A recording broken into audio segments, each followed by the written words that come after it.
Santa Cruz made a new Nomad, and guess what?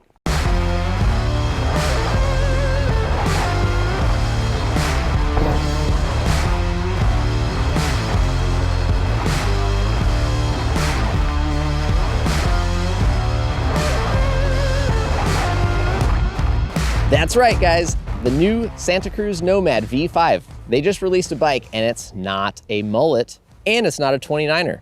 If you're interested in that, check out the High Tower, the Mega Tower. Which one is it? I don't know, their names confuse me sometimes, but check out the 29er one, because that's gonna be up your alley. This is a 27.5 bike for guys who don't care about 29ers. They wanna get rad.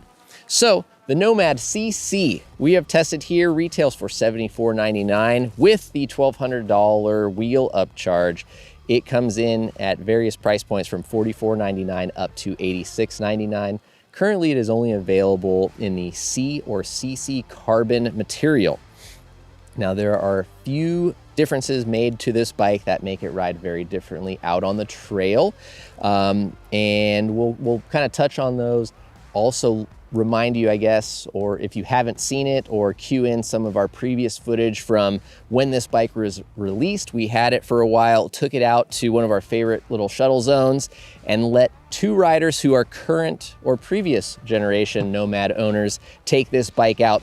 I didn't spill any of the marketing voodoo gimmickry, didn't use any like keywords or anything like that. All we did was say, hey, ride the new Nomad and see what you think. Their feedback came back with pretty much everything that's been changed and improved by Santa Cruz, they felt on the trail without me telling them to look for it. So that was pretty impressive. And you wanna know what those things are? I bet you do, because they didn't think they needed to buy a new Nomad until they rode this bike. And I'm pretty sure their bikes are for sale right now. Santa Cruz went with the flow of lengthening custom chainstays sizes for different bikes. You know, all the things that people do these days to make the forum guys and message board engineers happy. 475 millimeter reach on the size large, 435 millimeter chainstays on the large. Again, size specific. So if you got an XL, you're gonna get 440s. If you got a medium, you're gonna go 430. See how that works? Different length of body, different length of chainstays. Perfect, works. So moving down to the rear end here, the suspension linkage, definitely sees some updates. We've got a longer stroke shock, okay, but it's not always the length, it's how you use it. However, they use it very well. There's an updated curve, got a little bit different progressivity in the tune. You can run an air shock or a coil shock. We used the Fox DHX2 the whole time because quite frankly, we couldn't have wanted anything more out of this bike. We liked the way that the air shock made this 170 bike feel. It was great on the downhill and the rough stuff, but it also made the bike pretty poppy and playful when we were riding some more mellower, flatter, less challenging terrain, whereas like a coil shock would maybe be overkill and kind of mute everything out. Another reason that Santa Cruz went with the updated leverage rate and longer stroke was a faster, easier setup for consumers. So you don't have to be so precise on this thing to get it to ride well. Obviously, you do want to spend the time to make it ride the best for your terrain, but it's a lot easier of a setup. You can get on the bike and have a broader window of like, yeah, this thing feels good. So definitely something that a lot of riders will probably appreciate if they're not like regularly checking their shock pressure every couple weeks and making sure everything's 100% dialed. Also, down here in the linkage is the adjustable geometry mounting hole. So you've got a low or high position. We primarily tested this bike in the high position. We thought that 64-degree head tube angle was plenty slack enough. Going down to 63.7, I guess, gives you a little bit more stability, confidence, etc. But it dropped the bottom bracket too much, and we didn't feel that the downside of like hitting our cranks and pedals all the time was worth that extra little bit on the head tube angle. So in the high mode, the bottom bracket height was 344 millimeters, 623 stack height, and a 77.9 degree seat tube angle. Again, we thought that was a pretty dialed setup. I am 5'11"-ish, a little over on a good day if I stand up straight. 475 is like my dream reach. 485, I mean, like that's the limit of what I want to ride personally. 475 is my happy spot. I like it. It gives me confidence going downhill, but it doesn't make the bike super sluggish. I don't feel like I'm trying to turn a dump truck around on a cul-de-sac if I want to like get through some tighter terrain. We also had guys up to about 6'1" that were on the bike. One of them really likes longer reaches. He thought maybe it was a little short. It's also got a really short BergTech stem on here, so he could maybe get 10 mil out of that, 5-10 mil, or size up to an XL, right? We've got pretty low standover and seat tube height, so you know, I guess if you really want to go with that longer reach, you could size up, but I don't know, maybe I'm crazy, but try riding a little bit shorter reach. It might actually be a lot more fun and a lot more enjoyable on most of your terrain. Or maybe I'm wrong. Tell me if you think so. So moving on, again, the bikes are available in C or CC carbon in Santa Cruz fashion. They've got a lifetime warranty on the frame to the original owner with proof of purchase, lifetime bearing replacement policy. We also, again, did the reserve wheel upgrade, so we've got lifetime warranty on these wheels. Serviceable bike. Santa Cruz has got some great detailed how-tos on their site on how to service the bike. They still keep use of the Zerk fitting little grease ports for the linkage or bearings down below. Threaded bottom bracket. Again, this bike is designed to be ridden hard, to be beaten up, abused, taken care of, and ridden for as long as you can own it.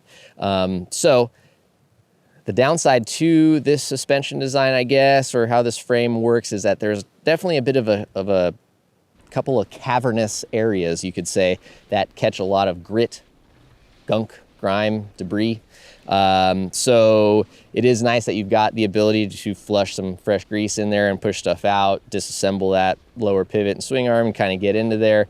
Because it does have a tendency to catch stuff. If you live in an area that has a lot of like wet sand, gritty, decomposed granite that maybe gets wet, that stuff will kind of work its way down in there, and it hurts your feelings a little bit to hear that crunchiness. But hey, it's a mountain bike. I guess that's what it's built to do. So anyways, that would be kind of one of our little concerns down there about the bike.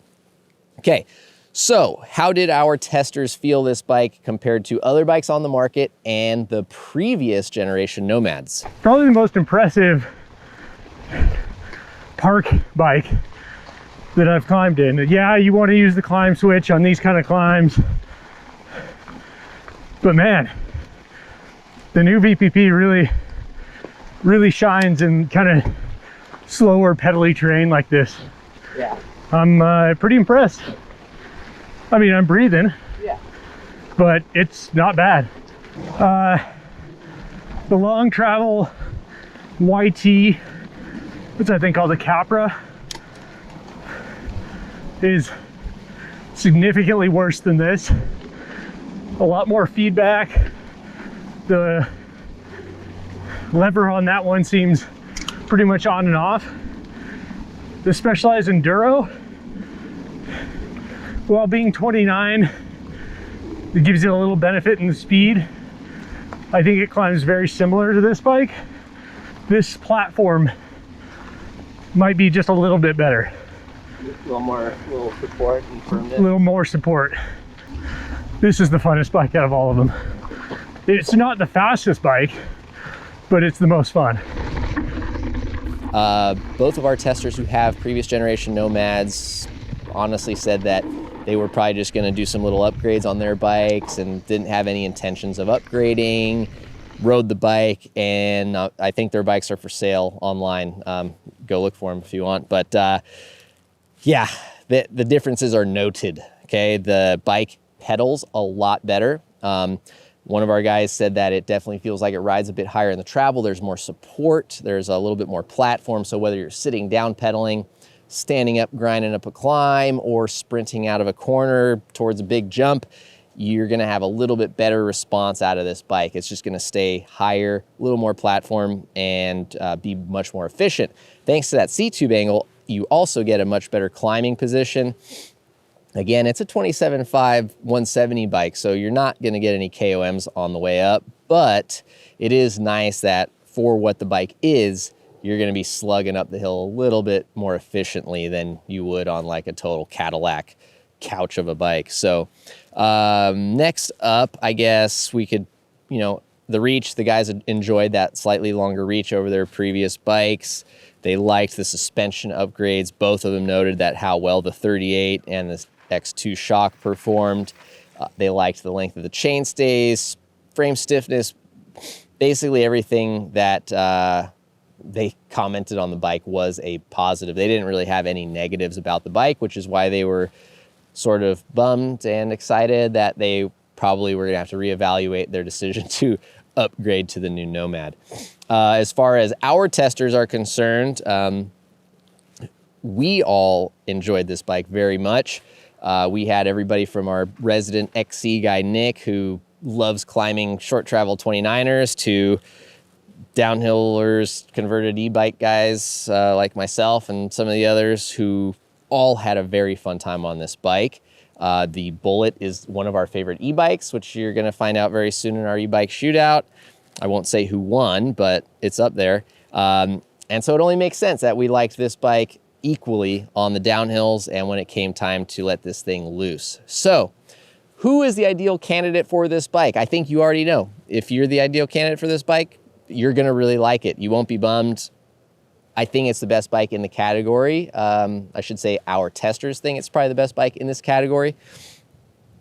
There's not much it doesn't do well that it was designed to do, if that makes sense. It's not designed to be the best climber, the fastest downhiller, so it's not those things by any means. There are better climbing bikes. However, this bike was designed to be fun, play, give you confidence, let you push your limits, jump farther, drop higher, shralpier, you name it. And it delivers on all those fronts. So it's really hard for me to like really criticize any downsides, because any downside it might have, it's not intended to do well, if that kind of helps give you guys a perspective. If you want to go ride the bike park, if you shuttle a lot, if you spend a lot of time on gnarly trails, building jumps, getting creative out on the trail, this thing is really sweet. It'd be hard for me to pick another bike that I like better than this in the category. If you maybe ride like 50% of the time on gnarly stuff and 50% on not so gnarly stuff, like it's gonna feel a little bit slower, but you can still have fun. You just aren't gonna be going as fast, where that might be where like their 50-10 could be a better option for you. But this thing is gonna do so much better when it gets really rough and if you do go to the bike park regularly. So I guess the selection's kind of up to you, but in a nutshell, you're looking at this bike because this is the type of bike you want. And if you want this type of bike, there's not much better out there. So we would like to thank Santa Cruz for loaning us this bike temporarily. We just washed it off before we put it in the box and sent it home, unfortunately. But I guess that just means we have to ride our Bullet more. That's a real bummer, I know, because we can get like 3 times as many laps as we did on this, but you know, whatever. E-bikes suck, right? So anyways, thank you guys for watching, appreciate it. Reach out with any questions that you might have on this bike. If we don't know any of the answers, which is very possible, we're not that smart after all. That's why we're here. We will reach out to Santa Cruz and they'll help us and get you guys the answers you need about the Nomad. So thanks for watching. We hope to see you guys out on the trails. Be sure to say what's up. We love seeing you guys out there. Have a great day and we'll catch you on the next one.